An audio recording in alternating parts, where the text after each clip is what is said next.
Welcome back, 920. We've seen an outstanding amount of support for Ukraine from not only our area locally, but across the state and around the country. That's right. And Courtney Freeman joins us now to talk about a story she did a couple of weeks ago about 3 people who, after hearing about the war in Ukraine, jumped into action to help the people of Ukraine. Court, good to have you back. Thank you. 2 days in a row. Yes. First of all, why did these people from Austin go overseas to near the Ukrainian border? This is what sparked my attention, actually, this story. So we have some semi-local people from here in Central South Texas who have no relation to Ukrainians. They're not Ukrainian, they're not Russian, they don't have friends or family over there. They just could not watch this happen. It was day 5. It was only day 5 when they decided we can't do this.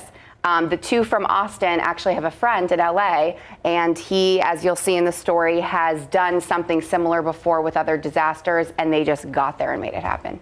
And they got a lot of donations, too. A lot of donations, yes. All right, well, let's go watch that story.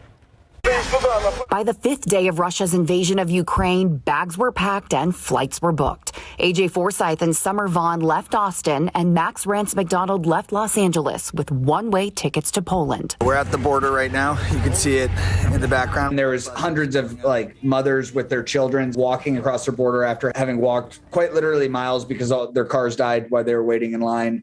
And I cried. The 3 drove down the entire Poland-Ukraine border and quickly realized the problem was logistics. So they combined their business, nonprofit, and social media backgrounds, set up this office in Warsaw, and got to work. We're now close with the leaders of all 6 checkpoints, and they text us and they say, hey, we need X, Y, and Z. And then we just jumped on social media and looked for donations. He credits the success with what he calls radical transparency through social media. If you donate your money to us now, you trust us, you see us using that money. These pictures and videos flood their social media pages daily, prompting thousands of donations that now total around $600,000. It caught the attention of a social media team from Yes Theory. They have around 10 million followers. When they post out and they say, hey, we have a need for bed sheets.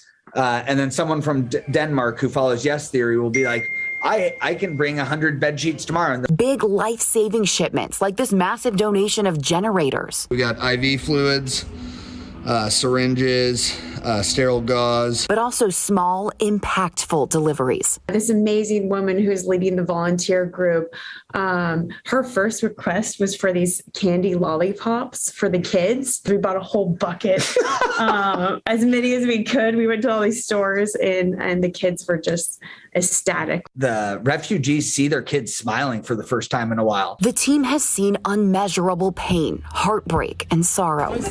But they've also seen so much kindness, love, and hope. This is the first time that Republican and Democrats don't matter. Religious beliefs don't matter. Locations that you live in don't matter. It's a reminder to all of us that we are one human entity. And that is worth fighting for. And it is awesome to see all those donations, but where do they go from here? So this group was obviously very scrappy, put together last minute, but they did have the skills to make this happen, to pull this off. Over $600,000 of donations now. So that's a question that I asked them 2 weeks ago, and the question, I guess the answer is still the same.